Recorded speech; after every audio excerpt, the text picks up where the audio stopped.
Como se confessar com o padre? Se você também tem essa dúvida, permaneça nesse vídeo para aprender, pelas palavras do Padre Paulo Ricardo, qual a maneira correta de se confessar, por meio de uma confissão individual. Por isso, fique agora conosco para ouvir esse trecho de uma aula aberta feita pelo Padre Paulo Ricardo. Mas antes, nos ajude a continuar na caminhada de santificação de mais pessoas, se inscrevendo e ativando o sininho, pois assim, você fará parte do nosso canal de evangelização e poderá crescer em sua vida de fé. Seja muito bem-vindo ao canal Santifica-me. Agora eu vou me confessar, o que é que eu preciso, como é que precisa estar o meu coração agora, para eu confessar de forma adequada. Bom, vamos ver concretamente que essas disposições, né, são elas que realmente nos dão uma verdadeira conversão. Então, uma dica inicial. Todas as vezes que você for se confessar, se confesse como se fosse a sua última confissão. Ou seja, você está morrendo. Você não sabe se você irá acordar amanhã. Você não sabe se você vai levantar vivo do confessionário. Se confesse como se você estivesse no seu leito de morte. Essa disposição, para varrer para longe a rotina, né? Principalmente quem se confessa com frequência, por exemplo, eu me confesso toda semana. Mas a gente vê que a frequência, a rotina é capaz de corroer as coisas mais santas. Então, a disposição com a qual você vai se confessar deve ser a disposição como se fosse sua última confissão. Você vai morrer. Como você se apresentaria diante de Deus? Com que arrependimento? Com que contrição? Né? Agora, para você então fazer uma boa confissão, exame de consciência. Né? Veja, se você está habituado a fazer o exame de consciência todos os dias, isso daí já facilita muito a sua vida. Né? Por quê? Porque você não fica agora, não tem que pensar as coisas desde Adão e Eva. E é interessante quando você comete algum pecado, que você vê naquele dia, puxa vida, eu preciso me lembrar disso na próxima confissão. Né? Você faz seu exame de consciência, né, antes de dormir. Anote. Anote, por exemplo, no seu celular. Se o seu celular tem senha, né, de acesso, anote. Está ali tranquilo, está com senha, ninguém vai ter acesso. Né? Ou então, anote numa caderneta com pequenos sinais que só você entende, para evitar indiscrição, né? Que alguém veja lá e saiba os seus pecados. Se você faz isso todos os dias, na confissão seguinte você já está pronto. Né? Você não precisa ficar fazendo aquele esforço de memória. Um exame de consciência bem feito. Agora, é evidente que você, para se confessar, você tem a obrigação de confessar os pecados graves. Tá? Os pecados graves. E é importante que você saiba o seguinte, que se você apresenta os pecados, mas apresenta na confissão pecados de forma displicente, laxa, né?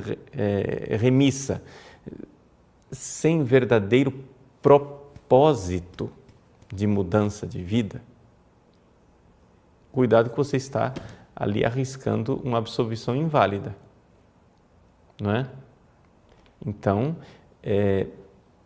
nós vamos ver que uma das coisas necessárias é o propósito.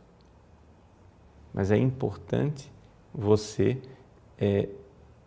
ao fazer o seu exame de consciência, né, realmente se concentrar naqueles pecados maiores. Então, veja só a listinha que está aí, que está à disposição. O exame de consciência. Não desculpar os nossos defeitos. Você vai se apresentar para o padre, não tem que Tem gente que faz uma explicação enorme, como se estivesse pedindo desculpas. Não, é que eu cometi esse pecado, mas não era culpa minha. Não faça isso. Apresenta o pecado. Se é necessário apresentar as circunstâncias, porque isso muda a gravidade do pecado, tudo bem. Mas se não, apresente o pecado. Não é? Ah, padre, mas eu sinto vergonha. Ótimo, a vergonha já faz parte da penitência. Ninguém gosta de confessar. Não é gostoso confessar. É uma penitência mesmo se confessar, porque é vergonhoso. Bom, ao mesmo tempo que você não deve ficar criando desculpas, você não deve também ser escrupuloso e inventar faltas que não existem. Não é? Terceiro ponto, fazer o exame de consciência diário e ir anotando, como eu falei para vocês. Não se perder em detalhes. Tem gente que vai, principalmente quem confessa com frequência, acha que tem que contar muita história porque os pecadinhos são pequenos. Não. Procure fazer um exame e de ver o que é que está por trás daqueles pequenos pecados. Vá à raiz. Não é? Então, os pecados veniais, por quê? É assim que você vai mudar de vida. É assim porque você vai ir na raiz do pecado e não simplesmente na manifestação dele. Né? E é evidente que os pecados mortais devem ser confessados integralmente na maior exatidão numérica possível. Número 2. Bom, aqui chegamos ao centro do programa de hoje, ao centro daquilo que eu gostaria de transmitir para vocês, que é a questão da contrição de coração. Vejam, existe uma resposta católica, se não me engano, a respeito da contrição. Vocês podem depois assistir. Mas, com relação a essa questão da contrição, é importante você lembrar o seguinte: existe a contrição perfeita e a contrição imperfeita. Né? Para a questão de linguagem, para você não se confundir com o que eu vou falar, a chamada contrição imperfeita é também chamada de atrição. Mas aqui no programa, para não confundir a cabeça das pessoas, eu vou falar só de contrição, ok? Tá? Contrição aqui vale tanto para a contrição perfeita, que é a contrição propriamente dita, ou a contrição imperfeita, que é chamada de atrição. Então veja, se não existe nenhuma contrição, nem mesmo imperfeita, a confissão é inválida. Nula. Não tem. O padre dá absolvição, mas não vale, porque você não está contrito. Ok? Agora, o que é a contrição? Importante aqui você entender, é o arrependimento. As pessoas, às vezes, não querem se confessar porque confundem. Elas acham que a contrição é um sentimento. A contrição não é um sentimento.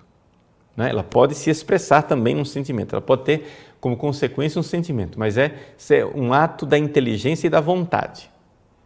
Ao contrário dos animais, o ser humano, ele tem um apetite que ele pode controlar. Os animais têm apetites que não podem controlar. O animal, quando um animal está no cio, ele está tendo um apetite sexual que ele não é capaz de controlar. Quando ele está com fome, ele está tendo um apetite que ele não é capaz de controlar. Quando ele está com raiva, ele está tendo um apetite que ele não é capaz de controlar. O ser humano não. O ser humano, porque ele tem inteligência e ele tem força de vontade, ele é capaz de se propor uma coisa e então essa proposta é a finalidade, a inteligência.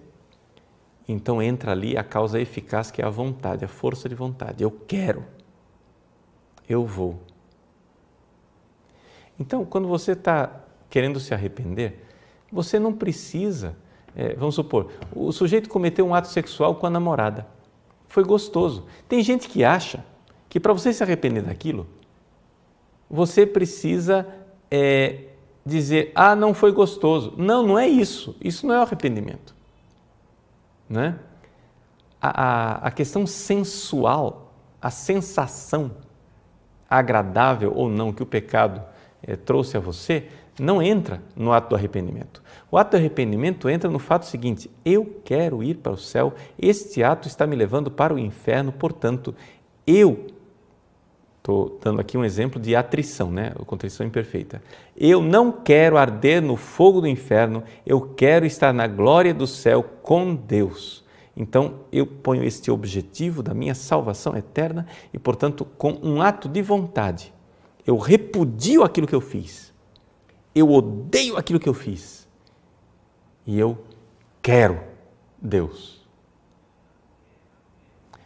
A contrição seria perfeita se você, ao invés de somente repudiar o pecado, porque você deseja o céu, se você tivesse Deus como finalidade última e querendo amar a Deus, Deus me amou na cruz.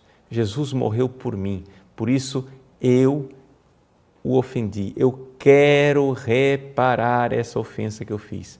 Eu tenho repugnância pelo fato de eu ter ofendido e chagado o coração de Deus. Senhor, eu vos ofendi.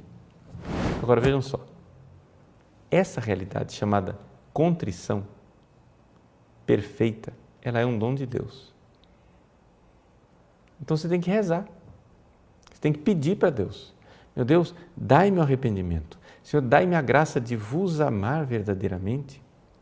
Dai-me a graça, Senhor, de me arrepender profundamente dos meus pecados. Então, essa contrição, ela é necessária para a confissão. Ok? Agora, aqui é que está o principal, né?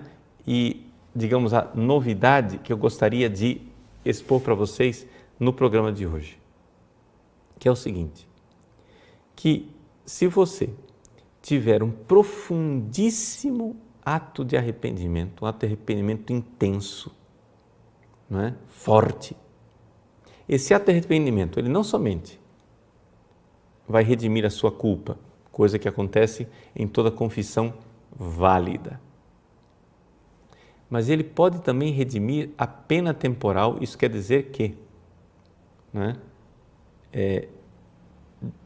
Seria o mesmo efeito de uma indulgência plenária, ou seja, você foi abolida a pena temporal, se você morresse naquele momento, você iria direto para o céu, não é?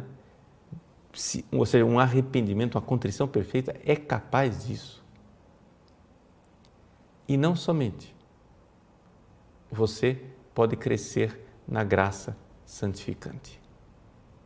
Então vejam como é importante o ato de contrição na confissão. Quão é importante esse arrependimento. Por quê? Porque se você tiver um ato de arrependimento verdadeiro na sua confissão, você pode terminar até melhor do que aquilo que você estava antes. Não é? Você estava num grau de santidade, pecou e se arrependeu tão profundamente que, ao receber a absolvição, você vai para um grau de santidade superior àquele que você estava antes. Você cresce. Ou seja, aquele pecado que você cometeu serviu de trampolim para você ser uma pessoa melhor. Mas isso acontece se houver a contrição. O terceiro ponto, não é? Que é a questão do firme propósito. Essa é outra coisa importante para uma confissão válida, não é? O propósito de não pecar. Quando você, vamos supor, está fazendo uma confissão devocional, vou dar um exemplo. Se você cometeu um pecado mortal, você é obrigado a se confessar. Você tem que se confessar. Mas você não cometeu um pecado mortal, sei lá, você está, se apresenta diante do padre e diz assim, eu estou rezando de forma distraída, eu estou me irritando com o meu vizinho, eu estou olhando para as mulheres mal vestidas na rua. E você não tem nenhum firme propósito de parar com essas coisas. Ora, a absolvição que você vai receber é inválida. Está entendendo? Porque você não apresentou matéria próxima para a absolvição. Santo Tomás de Aquino nos diz que a matéria próxima para que a confissão seja válida são os atos do penitente. Então, veja, como é que você tem a missa? Tem que ter pão e vinho, é a matéria, não é isso? Como é que você tem o batismo? Tem que ter água, é a matéria. Como é que você tem a confissão? A matéria da confissão são os seus atos, a sua contrição, o seu propósito.